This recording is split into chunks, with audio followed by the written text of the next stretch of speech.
পেছন দিক থেকে হঠাৎ শুনতে পাই, বাবু, আমাকে অটো দেবেন না? আমাকে অটো কিনে দেবেন না বাবু? আপনি বলেছিলেন বলেই আমি আমার গ্রামের অনেকে রিকোয়েস্ট করেছিলাম আপনাদের ভোট দিতে।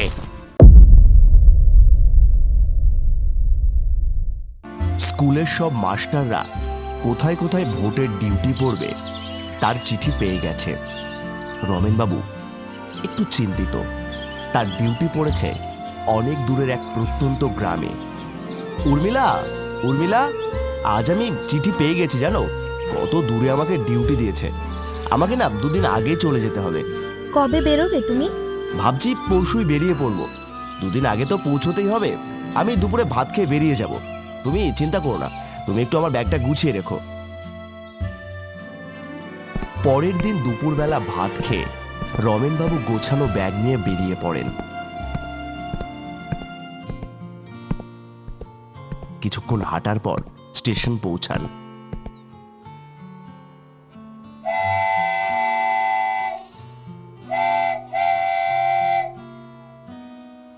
ট্রেনের অপেক্ষা করার পর ট্রেন এসে গেল। তিনি উঠে পড়েন।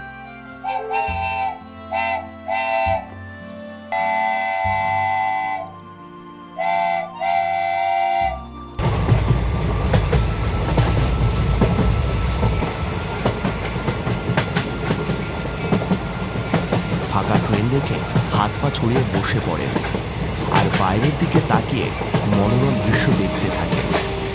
রমেনবাবুর ডিউটি পড়েছে মেদিনীপুর জেলার এক প্রত্যন্ত গ্রাম বেলদার ভিতর। বেলদার এক ছোট্ট প্রাইমারি স্কুলে তাদের ডিউটি পড়েছে। উনি ছাড়াও অনেকেই ওখানে যাবেন। উনি একটু আগেই চলে যাচ্ছেন, একটু কাজও আছে। উনি ইনচার্জ, তাই ওনাকে সবকিছু আগে থেকে দেখে শুনে নিতে হবে।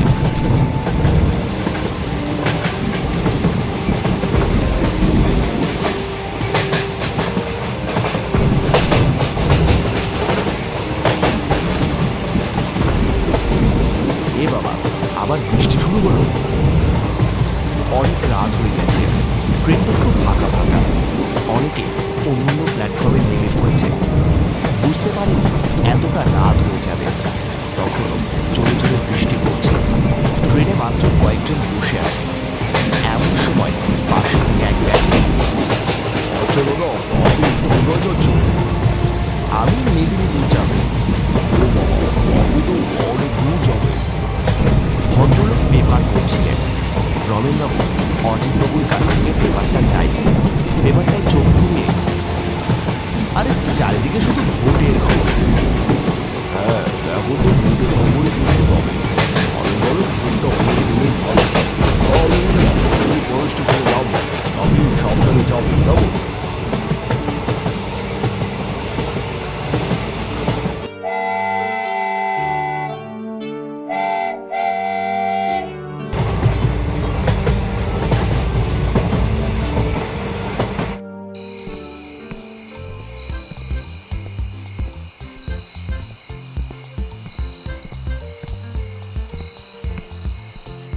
বেলদায় নেমে বিপদে পড়েন অজিতবাবু।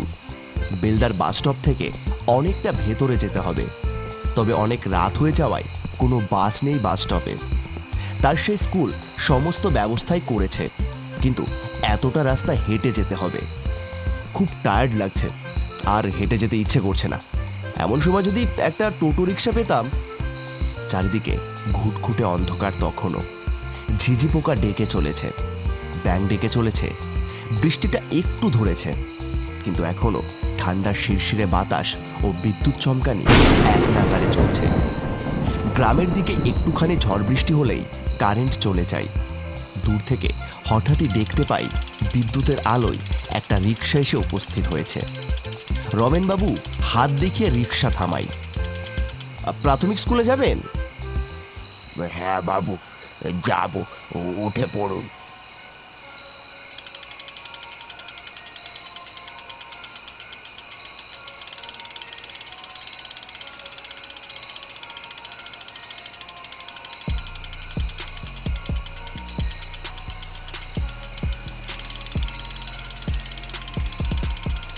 অজিতবাবু এরপর অনেক কথা বলার চেষ্টা করেছে, কিন্তু রিক্সাওয়ালা একটাও কথা বলেনি। হঠাৎ এক অন্ধকার জায়গায় রিক্সা থেমে যায়।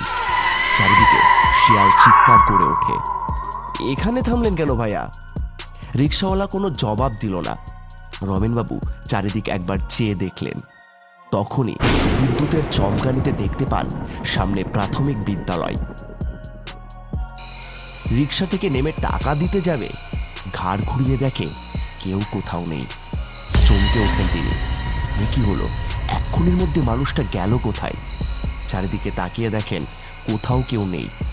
এমন সময় এক বয়স্ক বৃদ্ধ বলে উঠল, আমি তো ভেবেছিলাম আপনি আর আসবেনই না। আজ এই ঝড় বৃষ্টির রাতে আপনি এলেন তাহলে। রমেনবাবু দেখেন সামনে একটা ছোট্ট হ্যারিকেন হাতে এক বয়স্ক লোক। লোকটার মুখটা ভালো করে বোঝা যাচ্ছে না, তবে লোকটার হাতটা যেন কিছুতে পুড়ে গেছে।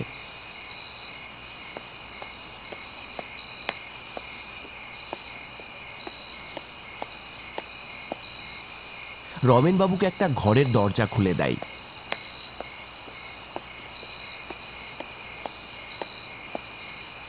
কালকে আমি সব পরিষ্কার করে দেবো বাবু। আজকে আপনি একটু কষ্ট করে থেকে যান। রমেনবাবু ঘরের ভিতরে পা দিতে যাবেন, এমন সময় ঘর থেকে বেরিয়ে আসে একটা কালো বেড়াল। কালো বেড়ালটা বেরিয়ে একদৃষ্টে রমেনবাবুর দিকে তাকিয়ে থাকে। বীভৎস জ্বলন্ত তার চোখ। যান বাবু, একটু পরে আমার মেয়েকে দিয়ে খাবার পাঠিয়ে দিচ্ছি। রমেনবাবু ঘরের মধ্যে প্রবেশ করেন। অন্ধকার ঘুটঘুটে চারিদিক। টেবিলের উপর একটা ছোট্ট হ্যারিকেন চলছে টিমটিম করে। ঝড় বৃষ্টি হয়েছে বলে ওয়েদারটা একটু ঠান্ডা ঠান্ডা। রমেনবাবু ক্লান্তিতে বিছানায় বসে পড়ে। এমন সময় বাইরে একটা নুপুরের শব্দ হয়। ঘরের মধ্যে প্রবেশ করে একটা কালো বিড়াল। তীক্ষ্ণ স্বরে বিড়ালটা চিৎকার করে ওঠে। কিছুক্ষণ পর ঘরের মধ্যে প্রবেশ করে এক নারী মূর্তি খাবারের থালা হাতে। এত তাড়াতাড়ি আপনাদের রান্না হয়ে গেল? মহিলাটি কোনো কথা বললেন না, খাবারের থালাটা এগিয়ে দিলেন। এখানে কি কারেন্ট নেই? না বাবু, এখানে কারেন্ট নেই, কোনোদিনও ছিল না। এই জন্যেই তো সকলকে মরতে হলো। রমেনবাবু আর কথা বাড়ালেন না। ওপাশ থেকে বয়স্ক লোকটা ডেকে উঠল, বাইরে বাহ, চলে আয়, ওনাদের আসার সময় হয়ে গেল। রমেন কিছুই বুঝতে পারল না। খেদে বিছানায় গা এলিয়ে দিতেই তার ঘুম ধরে গেল। হঠাৎই মনে হলো ঘুমের মধ্যে কেউ তার গলা টিপে ধরেছে। ভয় পেয়ে তারপর উঠে বসে রমেনবাবু। উফ, দূর, খুব গরম লাগছে, ভালো লাগছে না, যাই একটু বাইরেটা হেঁটে আসি। এমন সময় রমেনবাবু শুনতে পায় বাইরে নুপুরের শব্দ। রমেনবাবু বেরিয়ে এলেন বাইরে। বাইরে বেরোতেই একটা কালো বেড়াল তার উপর ঝাঁপিয়ে পড়ল। রমেনবাবু প্রথমটা ভয় পেয়ে গেল, তারপর নিজেকে সামলে নিল। এই কালো বিড়ালটা বড্ড অদ্ভুত, পিছু যেন ছাড়ছেই না। আরে আরে, ওই রিক্সাওয়ালা তো, উনি তো টাকা নিলেন না। রমেনবাবু ওই রিক্সাওয়ালার পেছনে ছুটে যায়।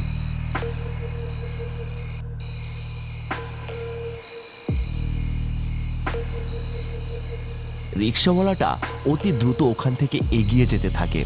রমেনবাবু ওনার পিছু নিতে থাকে। এমন সময় রমেনবাবু হোঁচট খেয়ে মাটিতে পড়ে যায়। মুখ তুলে দেখে সামনে ওই রিক্সাওয়ালা।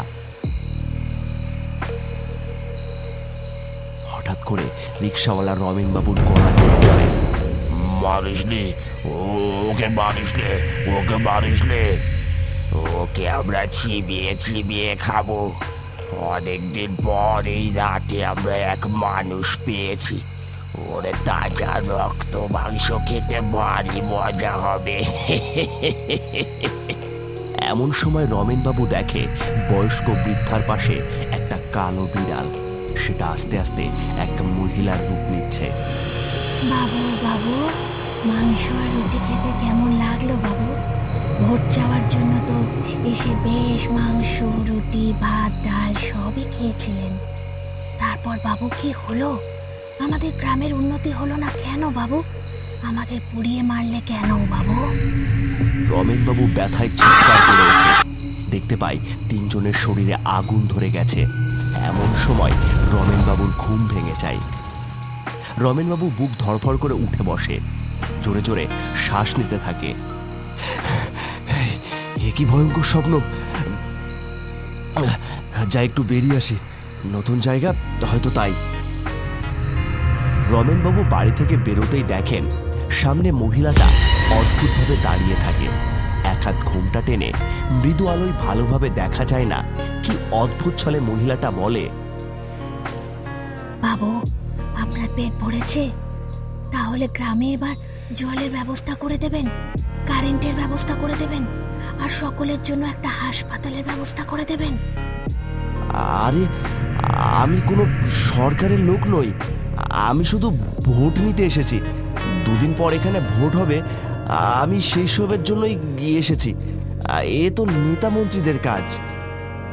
জানেন তো বাবু, সবাই আসে ভোটের আগে, সবাই আমাদের বাড়িতে বসে ভাত খায়, অনেক বড় বড় কথা বলে, তারপর আর কাউকে দেখতে পাওয়া যায় না। সেবার তো এসে কত কি করলো। তারপর নেতাদের লোকগুলো আমাদের মহিলাদের উপর কতই না অত্যাচার করলো, কেউ কথা রাখলো না।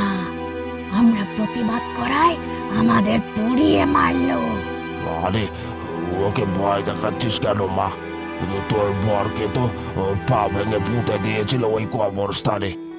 আমার ছোট ছেলে রিক্সা চালাতো, তাকে বলেছিল অটো কিনে দেবে। ভোটের পর জিতে সেই নিয়ে তাদের আর পাত্তা নেই। অনেকবার গিয়েছিল দাবি নিয়ে, বাবু তাকে গুলি মেরেছিল। এখনো সে রাস্তায় রিক্সা চালায়। এ বাবা, এসব সবাই কি বলছে? এরা কি পাগল হলো নাকি? এরকম অদ্ভুত কথাবার্তা কেন বলছে? হঠাৎ করে বিদ্যুৎ চমকে ওঠে। সবাই বাইরে দাঁড়িয়েছিল। এক বিদ্যুতের চমকানিতেই রমেনবাবু দেখল তাদের সামনে দাঁড়িয়ে আছে পোড়া চেহারার নারী মূর্তি ও বৃদ্ধ লোকটা। চোখ দুটো বেরিয়ে এসেছে, গায়ের গোটা চামড়া পোড়া, মহিলাটার পাটা উল্টো। রমেনবাবু কি করবে বুঝতে পারে না। রমেনবাবুর দুহাত চাপটে ধরে বৃদ্ধ লোকটি। দুহাতের স্পর্শে রমেনবাবুর চামড়া জ্বলতে শুরু করে। আমি কোথায় এসে পড়লাম? আমি আমাকে আমাকে এখন এখান থেকে পালাতে হবে। যখন আমরা আমাদের দাবি নিয়ে নেতাদের বাড়িতে গিয়েছিলাম, সেই রাতে আমাদের প্রত্যেকের বাড়িতে আগুন ধরিয়ে দিয়েছিল। কেউ বাঁচতে পারিনি। আমরা কাউকে ছাড়বো না, জানো তো বাবা। কেউ শাস্তি পায়নি। ঘরের মা, মেয়ে, বোনেরা যন্ত্রণায় ছটফট করে মারা গেছে। শুনবে বাবু, সেই চিৎকার শুনবে। হঠাৎ করে চোখের সামনে দৃশ্যটা পরিবর্তন হয়ে গেল। প্রত্যেকটা বাড়িতে আগুন জ্বলে উঠল। পোড়া মাংসের গন্ধ চারিদিকে ছড়িয়ে গেল। প্রত্যেকের বাড়ি থেকে যেন আত্মচিৎকার ভেসে উঠতে লাগলো। রমেনবাবুর চোখের সামনে এই ভয়ঙ্কর দৃশ্য দেখে এক মুহূর্ত দাঁড়িয়ে থাকতে পারল না। ছুটতে আরম্ভ করল। যে পথে ছুটছে সেই পথের আশপাশের বাড়িগুলো দাউ দাউ করে চলছে। তার সাথে মানুষের চিৎকার কি অসহ্য। পেছন দিক থেকে হঠাৎ শুনতে পাই, বাবু, আমাকে অটো দেবেন না? আমাকে অটো কিনে দেবেন না বাবু? আপনি বলেছিলেন বলেই আমি আমার গ্রামের অনেকে রিকোয়েস্ট করেছিলাম আপনাদের ভোট দিতে। রমেনবাবু পেছন ঘুরে তাকিয়ে দেখে সেই রিক্সাওয়ালা তার দিকে ছুটে আসছে। বিদ্যুতের আলোয় দেখা যাচ্ছে তার মুখের একপাশে গুলি করে সেখান থেকে টপ টপ করে রক্ত পড়ছে। চোখ দুটো সাদা, রক্ত শূন্য। রমেনবাবু আর থাকতে না পেরে মাথা ঘুরে পড়ে জ্ঞান হারিয়ে ফেলে।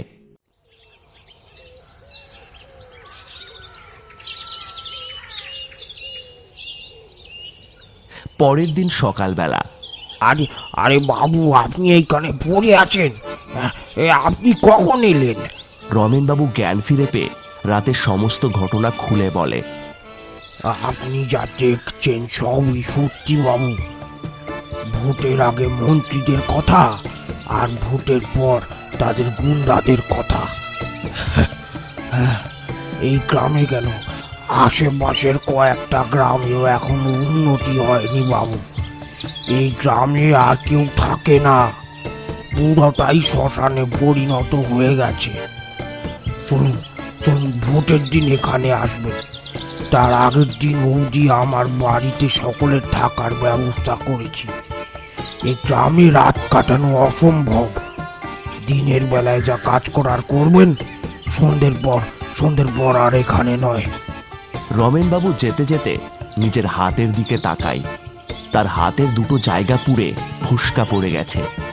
এমন সময় তাদের পাশ দিয়ে একটা কালো বিড়াল হেঁটে যায় অদ্ভুতভাবে। রমেনবাবুর দিকে তাকিয়ে থাকে আর তীক্ষ্ণ স্বরে চিৎকার দিয়ে ওঠে। আমাদের গল্পগুলি আপনাদের ভালো লাগলে like, comment, share and subscribe করে আমাদের পাশে থাকবেন।